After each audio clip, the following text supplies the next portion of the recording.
Some of us don't actually know who we are. We know who people needed us to be. So we became the responsible one, the strong one, the helper, the achiever, the don't make trouble one. And after a while, we stopped questioning it and started introducing ourselves through survival roles. And the scary part is people started rewarding you for abandoning yourself. So now, every time you try to grow, change, or have the audacity to choose yourself, it feels wrong. Not because it is wrong, but because the version of you that kept everyone comfortable became your identity. And today, we're going to talk about that. So let's get into it.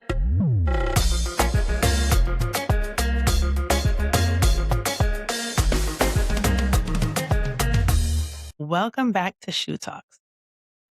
This is the house where we have the conversation most people avoid, but desperately need. Every room in this house represents a part of becoming, not performative growth, not social media healing, but real, legit growth. The kind that forces you to confront what built you, what broke you, and what keeps trying to define you. Some rooms teach you how to survive. Some teach you how to rebuild. And some rooms force you to finally meet yourself honestly. And today, we're stepping into the identity room. A lot of people think identity is just personality. No, identity is deeper than that. It's the internal story you carry about who you are, what you deserve, what role you play, and what you believe you're allowed to become. And most people never consciously build their identity. They inherit it from their family, culture, trauma, expectations, fear, survival. And if you never question it, you end up living an entire life built around a version of yourself that was created in response to pressure instead of purpose. The identity room is where you confront who you became to survive versus who you actually are. And that's uncomfortable because people love to say, this is just who I am. But sometimes that's not personality. That's conditioning. Sometimes that's trauma adaptation. Sometimes it's fear or emotional armor.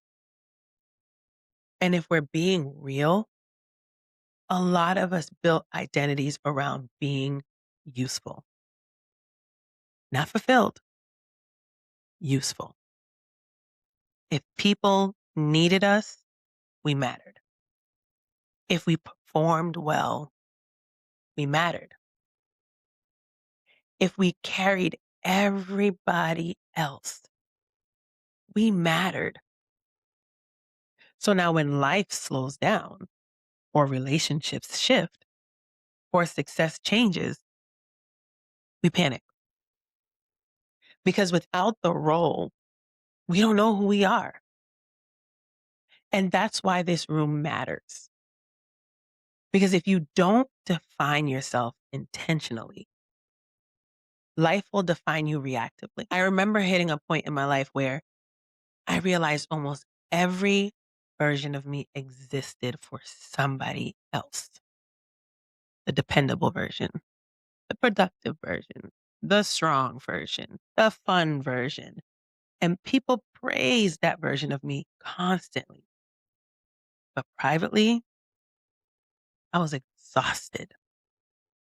because I realized I didn't actually know what I wanted outside of being needed.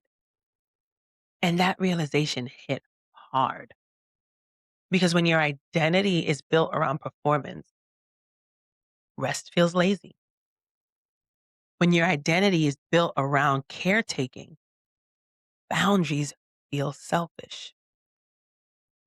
When your identity is built around survival, peace feels unfamiliar.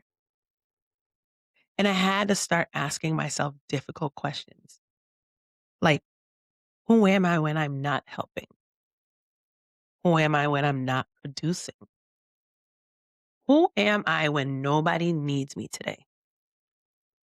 And honestly, to this day, still trying to figure that out. So, while trying to figure out the answer, I was learning a couple of truths. Identity built in survival will eventually exhaust you. A survival identity is useful for surviving seasons, but dangerous for building a life because survival identities are reactive. They are built to protect you, not necessarily fulfill you. So maybe you became hyper independent because nobody showed up for you.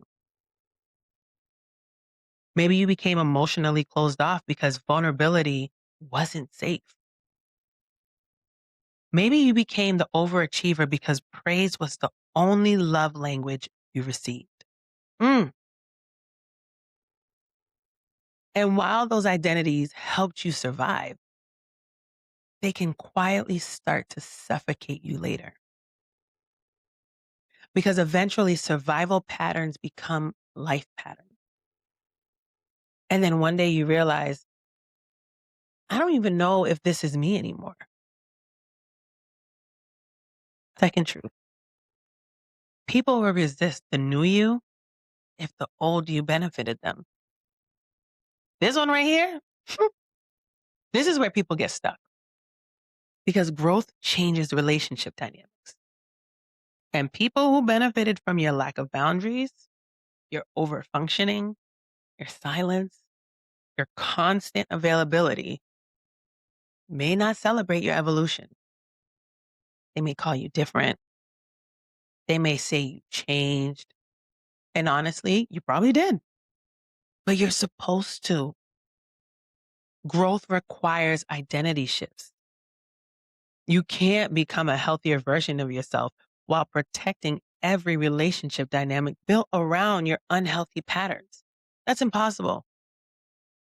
And sometimes the guilt you feel during growth is not because you're doing something wrong. It's because your identity is changing. Third truth, you have to participate in reintroducing yourself to yourself. Nobody talks about this enough. Rebuilding your identity takes intention. You don't just wake up healed. You have to start making choices that align with who you're becoming instead of who you had to be. That means asking yourself questions like, what actually matters to me? What do I enjoy outside of productivity? What values do I want my life built on? What versions of me feel most honest? And sometimes the answer won't come immediately because when you've spent years performing, authenticity feels unfamiliar at first. But unfamiliar doesn't mean wrong. There was a season where I realized I was carrying pressure that nobody explicitly asked me to carry anymore. But because I had built my identity around being strong, I didn't know how to put anything down. And I remember sitting there one day and realizing I keep saying I want peace, but my identity is addicted to pressure. And that was a hard truth because I realized I didn't just have habits to break. I had an identity to confront. And slowly, I started making smaller decisions differently, saying no without over explaining. Y'all, that was a hard one. Resting without earning it first, not volunteering myself for every burden in the room. And I'm still learning. But what I can honestly say now is I feel more connected to myself than I did when I was constantly performing strength. I want you to sit with these questions honestly. Where in your life are you operating from identity instead of intention? What role have you been playing for so long that you no longer know who you are outside of it? And what would it look like to build an identity rooted in peace instead of survival? And be honest with yourself about this next one. Are you becoming who you truly are? Or are you just becoming more efficient at performing who people expect you to be? So, what does this actually look like in real life? It looks like checking in with yourself before automatically saying yes. It looks like letting yourself evolve without apologizing for it. It looks like exploring hobbies, interests, or dreams that have nothing to do with productivity. It looks like noticing where your self worth rises and falls based on how useful you are to other people. And it looks like giving yourself permission to become unfamiliar to people who only knew the survival version of you.